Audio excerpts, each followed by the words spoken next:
So అలాంటి ఒక mythical world create చేస్తే అలా ఉంటుంది. చాలాసార్లు కూడా చెప్పాను, అందుకే ఈరోజు వెన్ సినిమా చూసిన తర్వాత how audiences are giving the output చూసుకుంటే, రివ్యూస్ చూసుకుంటే, అసలు ఇంకా కాసేపు ఒక 15 నిమిషాల తర్వాత ఇంకా మీ బయటికి రాలేము. అవును, ఆ ఎర్ర సముద్రం చుట్టూ మనమే ఏదో పెద్ద పడవ వేసుకుని వెళ్ళిపోయి వీళ్ళందరం చూస్తున్నట్టు ఫీలింగ్ వచ్చేస్తుంది మనకి. So you are there in that world creation చాలా ముఖ్యమైపోయింది ఈ రోజు ఎస్పెషలీ చాలా ఫిల్మ్స్ చూసుకుంటే వరల్డ్ క్రియేషన్స్, ఎస్పెషలీ మనకి బాగా దాన్ని పరిచయం చేసింది బాహుబలి.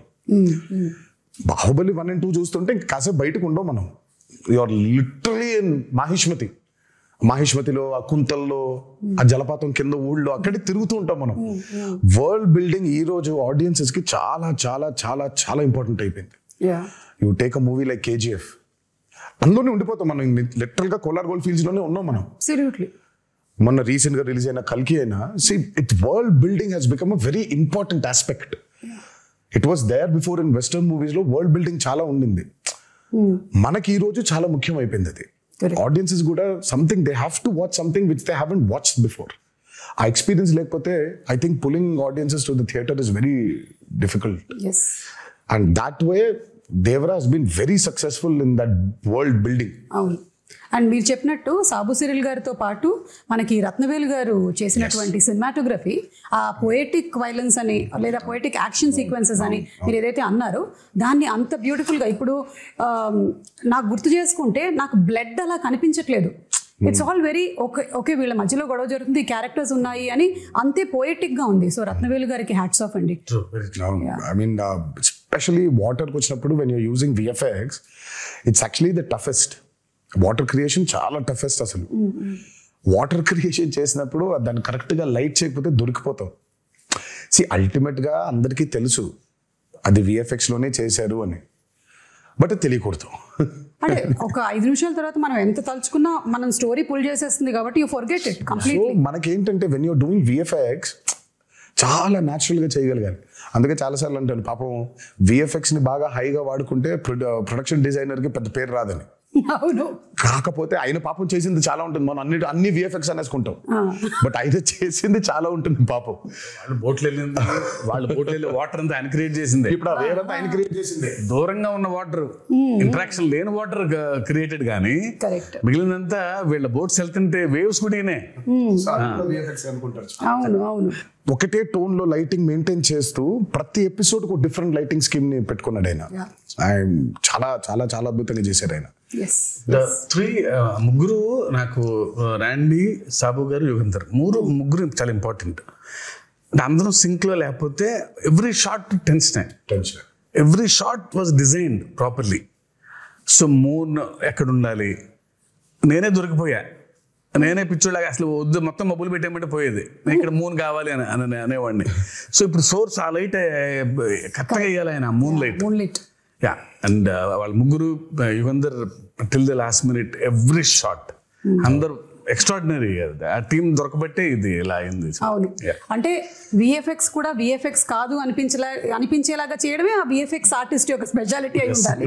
లేదు అంటే అదేదో సినిమాలో పెట్టినట్టు అదేంటయ్యా పులి చాలా ఒరిజినల్ గా ఉంది, నువ్వు చేసినట్టు ఎలా తెలుస్తుంది అని అంటే అలా అయిపోయేది. So everything is so very well aligned. So అందుకనే అంత బ్యూటీ ఆఫ్ ద ఫిల్మ్ మనకు కనిపిస్తుంది. తెర మీద కూర్చున్న ప్రతి వాళ్ళకి, తెర ముందు కూర్చున్న వాళ్ళకి it's an experience that it is haunting అనమాట. ఇప్పటికీ కూడా నాకు చూసి ఐ థింక్ రిలీజ్ అయిన రోజు చూశాను, ఆ తర్వాత నుంచి కూడా it's still haunting me every sequence. ఇంకొకటి, దావూదీ సాంగ్ పెట్టలేదు ఎందుకు మనకి? ఇప్పుడు ఏమైనా యాడ్ చేస్తారా? యాడ్ చేసే ప్రయత్నం అయితే ఉంది, కాకపోతే దానికి సెన్సర్ ఫార్మాలిటీస్ ఉంది. అదే మనం ఇష్టం వచ్చినట్టు యాడ్ చేసేసుకోలేము. సో సెన్సర్ ఫార్మాలిటీస్ ఉంది, అండ్ పైగా it's not 1 language, it's 5 languages outputs కదా. So censor takes time. Daavudi పాట తీసేయడానికి it was a collective decision అండి. నాది, శ్రీకర్ ప్రసాద్ గారిది అండ్ శివది. సినిమా చూస్తూ ఉంటే కథ చాలా సీరియస్గా మొదలైపోయింది. అప్పుడే కథ సీరియస్గా టేక్ ఆఫ్ అయింది. ఆ టేక్ ఆఫ్ జరుగుతుంటే అందరికీ we felt it was a break.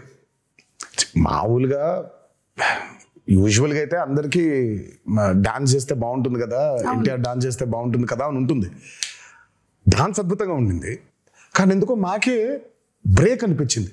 Okay, we felt లేదు, కథని చెప్పే ప్రయత్నంలో మనం అడల్టరేట్ చేయకూడదు, కరెక్ట్ కాదేమో అది. అంటే కథలోంచి కాసేపు బయటకు తీసుకొచ్చి మళ్ళీ తీసుకెళ్తాం కదా కరెక్ట్ అని దట్స్ వెరీ బిగ్గెస్ట్ సాక్రిఫైస్ అది. కానీ ఐ థింక్ బికాజ్ ఆయన డాన్స్ నెంబర్ పైగా కరెక్ట్. అంటే ఆ సాంగ్ ని బయట చూసి ఎంజాయ్ చేశాము, అండ్ ఒక రకంగా నాలాంటి ప్రేక్షకులకైతే మీరు సక్సెస్ సాధించారనే చెప్పాలి. నాకు గుర్తు రాలేదు ఈ సాంగ్ ఉంది కదా, రాలేదు కదా అనే విషయం నాకు తర్వాత వచ్చిన తర్వాత ఈ సాంగ్ నేను చూడలేదేంటి అప్పుడు ఆలోచించానే, కానీ it is never hindering my thought that ఇప్పుడు దావోది వస్తుంది, ఇప్పుడు దావోది సాంగ్ వస్తుంది అనేది రాలేదు. So it was the right decision అయితే. Correct, it was the right decision absolutely. Obviously because ప్రేక్షకులు ఎప్పుడు ఆయన డాన్స్ ఆడటం అనేది వాళ్ళ సినిమాలో వాళ్ళ భాగంగా ఫీల్ అవుతారు కాబట్టి సినిమా అయిపోయిన తర్వాత కొన్ని రోజుల తర్వాత సార్ ఆ పాట కూడా చూడాలని ఉంది అనేది డెఫినెట్గా ఉంటుంది ఆ డిమాండ్. అండ్ అందులోనూ మనకి అనిరుద్ధ్ గారు అండ్ రామ్ జోగి శాస్త్రి గారు ఈయన లిరిక్స్, ఆయన ఇచ్చినటువంటి మ్యూజిక్ అసలు పెన్ను పెట్టి రాసినట్లేదు, ఒక పంతం పట్టి రాసినట్టుగా ఆ ఫియర్ సాంగ్ కానీ ఎవ్రీథింగ్, ఎస్పెషల్లీ ఆయుధ పూజ పాట. అయ్యి బాబోయ్, అసలు రామ్ జోగి శాస్త్రి గారికి అయితే దండ పెట్టేయాలని. ఆ పాట కొంచెం రావడం లేట్ అయింది because Anirudh was also very busy. ఆయన he was travelling to that shows in America. ఆ సాంగ్ అవుట్పుట్ రావడం లేట్ అయింది. ఎల్లుండి సాంగ్ చేయాలి, ఈ రోజు సాంగ్ పంపించాడు ఆయన. రేపటికెల్లా రికార్డ్ చేసేసి ఎల్లుండికెల్లా పాట మొదలు పెట్టాలి, డేట్స్ లేవు, సినిమా రిలీజ్ డేట్ దగ్గర పడిపోతుంది, త్వరగా అవ్వకొట్టాలి పాటని. అసలు అమ్మో, ఇంకా అంటే ఇంకా ఆయన మామూలుగా ఆయన సరస్వతి పుత్ర అని అంటారు. ఆ రోజు మాత్రం బిలీవ్ చేశాను. ఇక్కడ నేను అన్నాను, బాబోయ్ దండం పెట్టేయాలండి మీకు, అసలు నిజంగా సరస్వతి పుత్రుడే మీరు. పాట ఈరోజు వచ్చింది, గంటలో అంత అద్భుతమైన పాట రాశాడంటే ఆయనకి ఏమైపోయిందంటే దేవరా మూవీలో ట్రావెల్ అయ్యి కథ వింటూ క్యారెక్టర్స్ గురించి అండర్స్టాండ్ చేసుకుంటూ ఆయనకి నరనరాన ఎక్కేసింది. ఆయన ఎర్ర సముద్రంలో బతుకుతున్నాడు ఆయన. మేమైనా కనీసం బయటికి లోపలికి వెళ్తున్నాం కానీ ఆయన లిటరల్గా ఎర్ర సముద్రంలో బతుకుతున్నాడు ఆయన. అందుకే అంత పవర్ఫుల్ గా రాయగలిగాడు ఆయన. అండ్ దట్స్ వై ఈరోజు ఆ పాటగా అప్లాస్ కూడా వచ్చింది. ఆయుధ పూజ సాంగ్, అందులో పర్ఫార్మెన్స్, అంటే ఎవ్రీథింగ్ మిక్స్డ్ టుగెదర్ అంటారు చూసారా. సరస్వతి పుత్రుడు రామజోగి శాస్త్రి గారు రాసిన పాటకి ఆ నటరాజస్వామి పుత్రుడు గణేశాచార్య గారు మేజర్. అదే but your performance and Ganesh Acharya గారు మీ కాంబినేషన్ కూడా ఫస్ట్ టైం ఆయన పాప ఎప్పటి నుంచో is been waiting. First time ఈ పాట కలిసినప్పుడు మీటింగ్ లో కూర్చున్నప్పుడు ఆయన ఈస్ బీన్ టెలింగ్, నేను అసలు చాలా సంవత్సరాల నుంచి వెయిట్ చేస్తున్నాను ఒక్క పాట చేయడానికి మీతో. నేను మంచి పాట దొరికింది మాస్టర్జీ మనకి అని అంటే, ఆయన అసలు ఆ పాట విన్న దగ్గర నుంచి ఇంకా అసలు పూనకంలోనే ఉన్నాడు ఆయన. నాకే కొత్తగా ఉంది డైరెక్టర్. నేను మానిటర్ ముందు కూర్చొని ఈయన పర్ఫార్మ్ చేసే విధానం చూస్తుంటే, because I never saw him like that. Style ఉంటుంది, యూనో గ్రేస్. ఇదే వైల్డ్ గా ఓపెన్ అయ్యి చేయాల్సిన పాట వాళ్ళు ఆల్మోస్ట్ ఒక తాండవం లాగా, ఒక ట్రూ టు ది కరెక్టర్. ఇంకా దేవరే తప్ప ఎన్టీఆర్ కంపేర్ ఆ పాటలో. అవును, correct. And expressions match to the foot work was brilliant అన్నమాట. అండ్ పెద్ద ఎన్టీఆర్ గారి స్టెప్ ని తీసుకొని రావటం అది ఇంటెన్షనల్ గా కాదు అసలు, అది అందరు కనెక్ట్ అయిపోయారు అలా. కానీ బట్ ఇట్ వాస్ నెవర్ తాతగారిది ఇమిటేట్ చెయ్యాలనేది చేసింది కాదు. అది తెలియదు, నేను అనుకోలేదు. బట్ అది తర్వాత ఎప్పుడైతే పాట రిలీజ్ అయిందో, దాని తర్వాత ఎప్పుడైతే ఫ్యాన్స్ అందరు చూసి ఇది తాతగారి లాగా పెద్ద ఎన్టీఆర్ గారి స్టెప్ లాగా ఉందన్నారు, అప్పుడు రియలైజ్ అయినా. అవునా, నాకు అసలు అనుకోలేదు, అది ఇంటెన్షనల్ గా చేసింది కూడా కాదు అది. అదే ఆయన ఏదో ఫీల్ అయ్యాడు, ఈ లోపల పెట్టుకోవాలి, ఇది ఇలా అనుకోవాలి, జుట్టు సవరించుకోవాలి, దీన్ని ఇలా లోపల పెట్టుకోవాలి అని ఆయన స్టైల్ గా ఫీల్ అయ్యాడు. ఇంకా అక్కడి నుంచి ఇలా వచ్చింది అది. అది వచ్చేసరికి అది ఇంకా మాకు నిజంగా అసలు ఇంటెన్షనల్ గా కానే కాదు. అంటే బై డిఫాల్ట్ డిఎన్ఏలో ఎలా వచ్చేసింది సార్. అంటే ఆ మూమెంట్ ని భలే ఎంజాయ్ చేశారు. అండ్ త్రూ అవుట్ ఆ సాంగ్ అంతా కూడా నాకు ఎప్పుడైతే ఆ మూమెంట్ చూపించారో, నేను రాసి పెట్టుకోండి మాస్టర్జీ, నేను చదువు కూడా ఈ పాట చాలా చొక్కాలు చిరిగిపోతాయని, చాలా అంటే చాలా డాన్సెస్ చేసాము సుమా. ఇట్స్ లైక్ కింద పడ్డాలు, మీద పడ్డాలు, మోకాల మీద డేకేయడాలు, నడుము పడిపోయేలాగా బెండ్ చేసేయడాలు, ఇవన్నీ అయిపోయింది. But there something else beyond that.